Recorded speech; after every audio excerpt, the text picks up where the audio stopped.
Good evening. It's 6 o'clock on Tuesday, December 20th, 2016. Welcome and thank you for joining us tonight for the English edition of Aura News, where we bring you today's top stories translated into English every weeknight.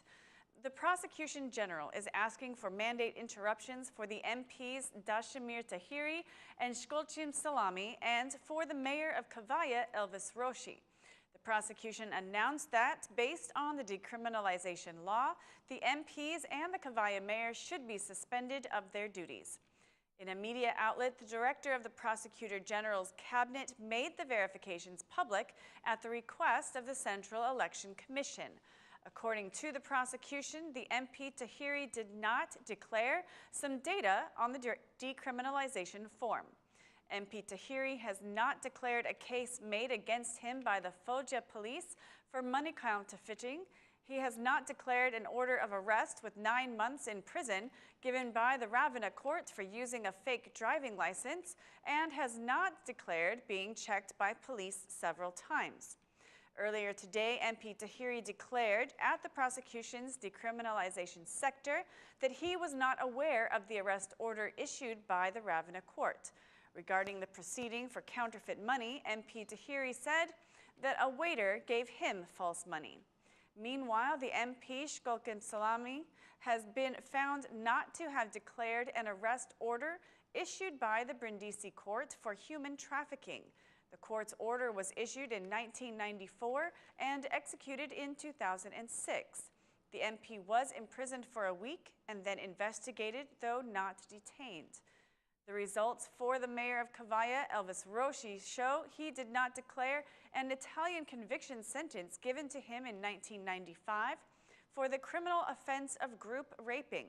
The Kavaja mayor also did not declare using several names while in Switzerland, did not declare his illegal entrance into Switzerland in 1993, where after he asked for asylum, and he did not declare being prosecuted for a drug case in Zurich, which resulted in his expulsion.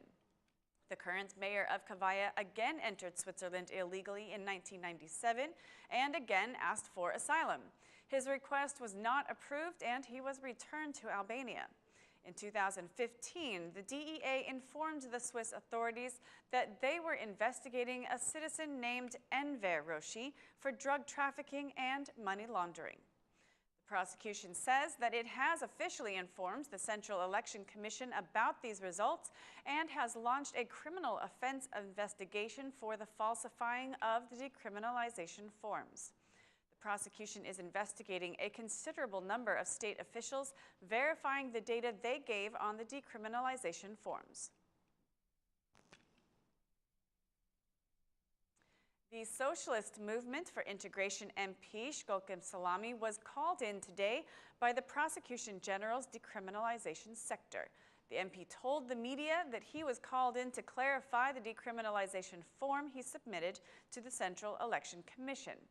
The MP emphasized that there has never been a judicial process against him in Italy and that he was only stopped by Italian police once while on vacation in Italy. The MP clarified with the prosecution and the media that the Italian police stopped him for absence of documents, declaring that Italy has never begun a judiciary process against him.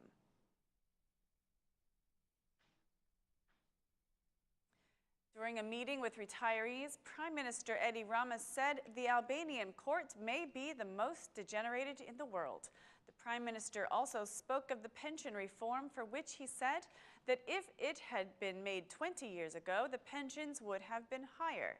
If the reform had been made 20 years ago, the retirees would be receiving higher pensions. The pension scheme we inherited from the former government used to produce a $450 million deficit every year, meaning that these monies were covered by the state instead of being invested, declared the Prime Minister, adding that $100 million from the state's government will be used to increase pensions and salaries. According to the Prime Minister, the former government spent only $124 million in 8 years towards pension increases, adding that with the new government's reform, pensions have increased by 17.7%. The Prime Minister also said that though pensions will be determined based on the contributions, Those who have not paid contributions will receive a social pension that will be given by the state. The salary and pension increases will begin March 1st of the coming year. The Parliamentary Economic Commission decided today that no new licenses for opening gambling activities will be given, and gambling centers that bankrupted during these years will not be allowed to be reopened. The new law on gambling, which has been postponed by 2 years, will not allow billboards for advertising gambling centers. Also, during today's meeting of the Commission, members decided to postpone reviewing the law on fiscal stamps for medicines. The Commission chairman declared that the law will not be discussed until the Ministry of Finances provides an explanation over the effects it will have and the implementation of the current agreement, which was reached back in 2011. Meanwhile, the decision to postpone implementing the gambling law by 2 years, an initiative presented by 6 majority MPs, will be voted on in Thursday's plenary session. The amnesty bill was discussed today at the Parliamentary Law Commission, where the Socialist Movement for Integration made a proposal for the amnesty bill. The SMI proposal recommended that former state officials who have committed a criminal offense and are under investigation as of November 30th, 2016, not be given amnesty. The SMI's request was accepted and approved by the Commission, which also approved repealing a point of the amnesty bill at the request of opposition members, which will now allow convicts with cancer to be given amnesty. During the Parliamentary Law Commission meeting, the Minister of Justice declared that convicts who have cancer should spend their last days with their families. The Socialist MP, Vasilika Husi, declared that this is the first amnesty to liberate the sick and the elderly. Meanwhile, the Democrat MP, Arben Rastani, declared that the opposition is against amnesty for drug traffickers and vote buyers. The message we give when we give amnesty for criminals is of legitimacy of crime. We are against giving amnesty to these people, he stated. The Republican Party gathered today at Tirana's convention. The chairman of the Republican Party, Fatmir Mediu, declared that young people should raise their voice against injustices. Mr. Mediu said that the youth should make a revolution. He accused the government of trying to violate the process for the upcoming elections by ignoring the electoral reform. The Prime Minister started a fight against the judiciary, not because he wants an independent justice system, but because he wants to have control over the judiciary. Rama is making the vetting so that all judges and prosecutors are under his political filter. The European Union did not open negotiations for Albania's membership into the EU because there are no real reforms in Albania. There is corruption, crime, cannabis.